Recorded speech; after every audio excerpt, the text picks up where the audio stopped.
Our last topic for this chapter is about limiting reactants and theoretical and percent yields. And it's kind of an important one, and I'm going to warn you, this is one that often confuses students. Okay, and I'm going to try and make it as straightforward as possible. But these take some practice. So I know this is the last thing that we're getting into, but I urge you to spend a little extra time with this topic, trying to figure out problems involving limiting reactants and theoretical and percent yields. Now, an easy way to talk about this topic is with something that we all know and love, and that's food. Okay, so, and most of us are pretty fond of pancakes. So let's talk about a recipe for pancakes. This is not my recipe per se, but it's a good way to start. So if I have my recipe for pancakes, and that calls for 1 cup of flour and 2 eggs and half a teaspoon of baking powder,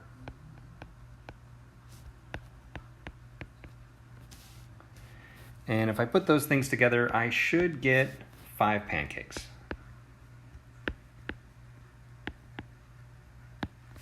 Okay, which would be almost enough for me for breakfast. I like pancakes. So notice the way that I've written this. It kind of looks like a chemical reaction. So if we substitute in cup of flour for some chemical, or eggs for some chemical, or tisps of baking powder for some chemical, pancakes for some chemical, we have coefficients. We've got a 1 cup of flour, 2 eggs, half a tisp of baking powder, and 5 pancakes. Okay, so it has the same sort of feel to it as a chemical reaction. So here's my question for you.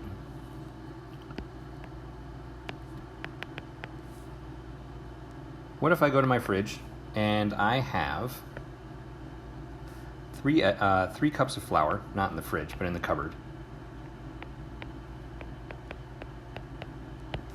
In the fridge, I've got 10 eggs. And I only have 4 teaspoons of, I'm going to say BK, baking powder left. Right? How many pancakes can I make?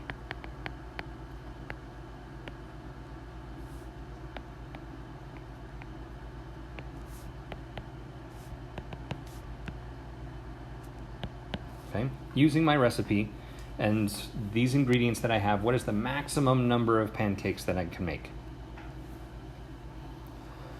So we're going to approach this the same way that we'll approach our limiting reactant problems.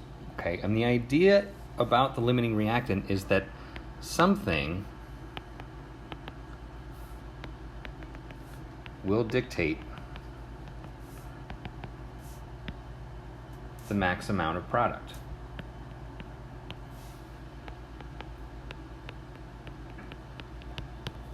Okay.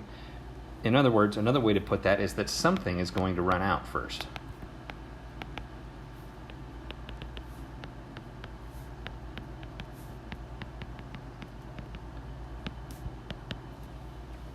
Right? With the amount of the ingredients that I have, something's going to run out, and it's going to limit how many pancakes I can make. Okay, this is the idea, the limiting reactant, the thing that dictates the max amount of product that I can make, because it's going to run out. So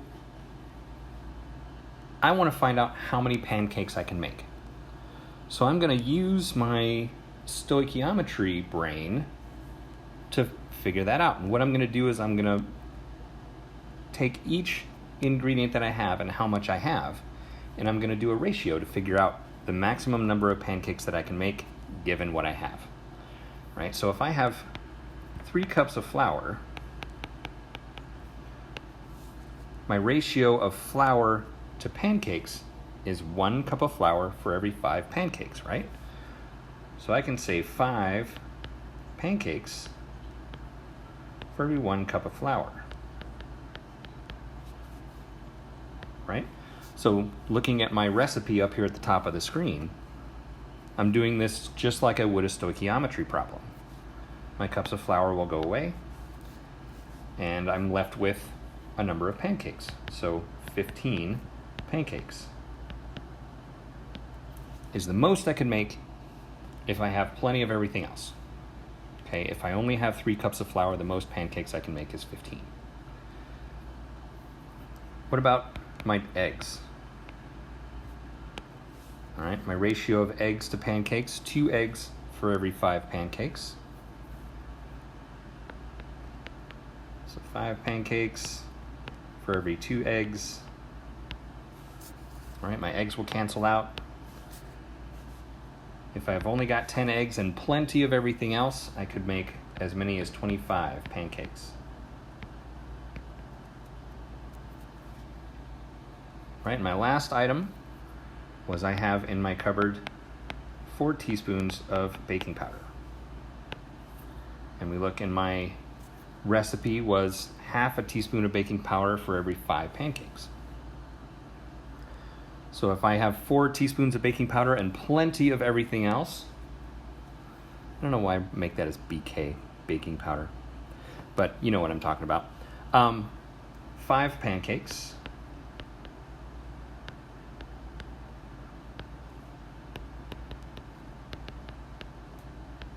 Let's try BP, baking powder. Baking powder. There we go. If I've got 4 teaspoons of baking powder and plenty of everything else, I could make as many as 40 pancakes. All right, so the least amount of product tells me the limiting reactant. 15 pancakes is the most I can make because I'm going to run out of flour before I run out of eggs or baking powder. Right? That tells me that flour is the limiting reactant.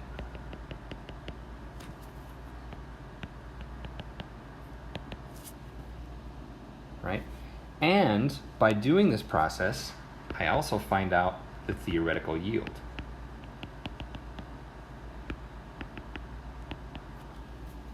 Okay, when you figure out your limiting reactant, that also tells you the theoretical yield. Right? So if everything goes perfectly, I can possibly get as many as 15 pancakes out of 3 cups of flour, 10 eggs, and 4 teaspoons of baking powder. Now I'm going to have leftover eggs, and I'm going to have leftover baking powder. And that's fine, but I'm going to run out of flour first. That means that it is the limiting reactant. That's the thing that runs out. Right? So let's say that it's early and I haven't slept well and I'm very sleepy while I'm trying to make my pancakes and I drop a few and the dog gets them.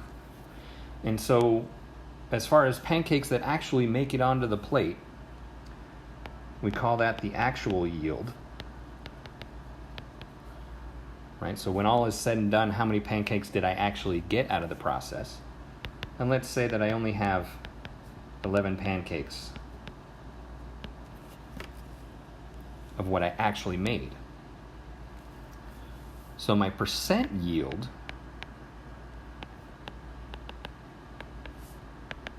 is actual divided by theoretical times 100. Okay, so in this case, my actual yield is 11, and my theoretical was 15.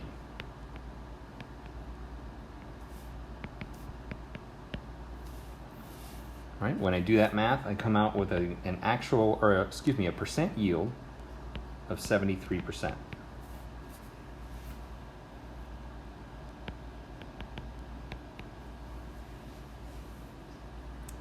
All right? So, yes, we're talking about cups of flour and eggs and pancakes. The same principles apply to chemical reactions. All right, so let's take a look at what that looks like in terms of an actual chemistry problem. So here's our reaction. So I've got 2 sodiums plus a chlorine gives me 2 sodium chloride. All right, so let's say that we start with 53.2 grams of sodium and 65.8 grams of chlorine. And the question is, what is the limiting reactant?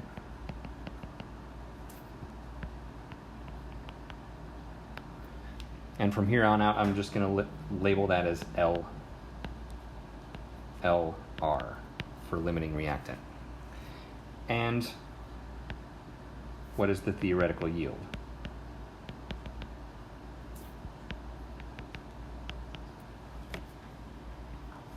All right. So here's how we approach this. Find out which one gives less product. That's all you have to do. Okay? I'm going to scroll back up here to our process with the pancakes. All right? So we went through and we figured out how many pancakes I could get from the flour, how many pancakes from the eggs, how many pancakes from the baking powder. And the one that I picked was the one that gave me fewest pancakes, right? 15 pancakes from the flour was the least amount that I got from the ingredients that I had. Same concept applies here to our sodium chloride problem. We want to find out, starting with the amount of sodium that we have, how much sodium chloride could we get? And then starting from the amount of chlorine that we have, how much sodium chloride would we get? Same concept. Okay, so I'm going to go through each reactant and I'm going to figure out how much product I would get. So I've got 53.2 grams of sodium, and I need to get to moles in order to figure out how much product. So this is a stoichiometry thing. So I'm going to use molar mass to get to moles of sodium, 22.998 grams of sodium. All right, so my grams of sodium will cancel, and I'm interested in moles of sodium chloride. And from my reaction, I've got 2 moles of sodium for every 2 moles of sodium chloride. I want to know the sodium chloride, so I put it on top. I want to get rid of the sodium, so I put it on the bottom. So moles of sodium go away. So from the amount of sodium that I have, if I have plenty of chlorine, I would possibly make 2.31 moles of sodium chloride. All right, so let's find out how much sodium chloride I'd get from the amount of chlorine that I have. 65.8 grams of chlorine. And I'm going to do the same process. I need moles of chlorine. Remembering that there are 2 atoms there, so I have to double the mass of the chlorine. So 70.9 grams of chlorine. All right, so grams of chlorine cancel, so I have moles of chlorine now.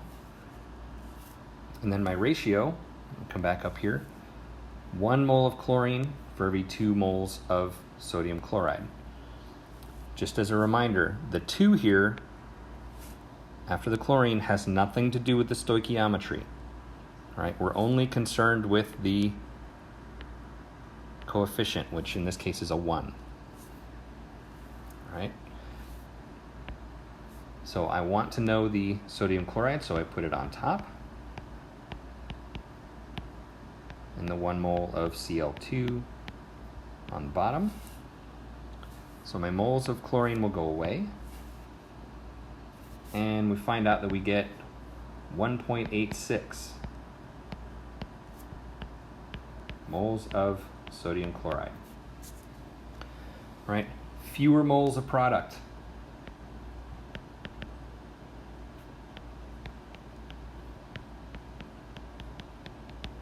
All right, that tells me that the chlorine is limiting. The one that gives me the least amount of product is the limiting reactant. Now, if the chlorine is limiting,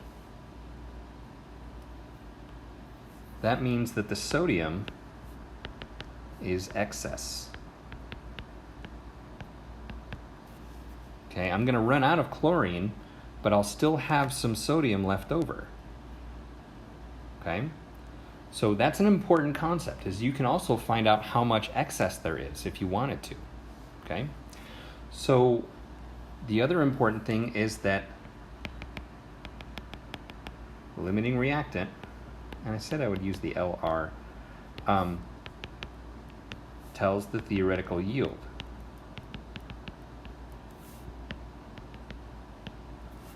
Right, so from our problem, the limiting reactant tells me also the theoretical yield.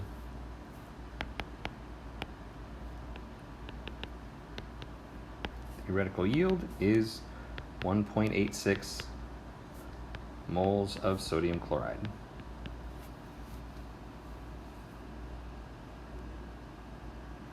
Right?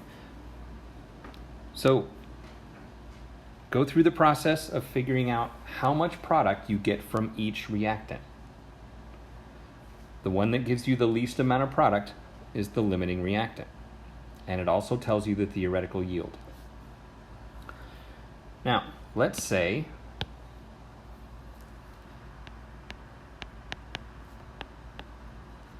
you run through this reaction and the actual yield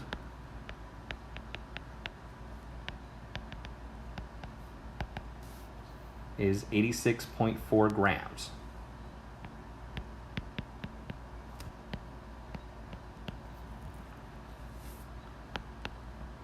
We want to find the percent yield.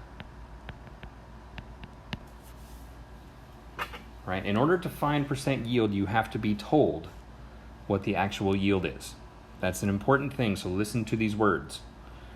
In order to find percent yield, you have to be told what the actual yield is. Okay? You cannot calculate the actual yield. Actual yield has to do with real life factors. Maybe there's too much humidity in the room. Maybe you didn't dry the product properly. Maybe you mixed the chemicals slightly wrong. Maybe you measured something wrong. All those things play a part in what the actual yield is. So you cannot calculate it. You have to be told what the actual yield is. So let's find out what the actual yield is. So our theoretical yield was 1.86 moles of sodium chloride. And I'm given the actual yield in grams. So I need to figure out the yield in grams.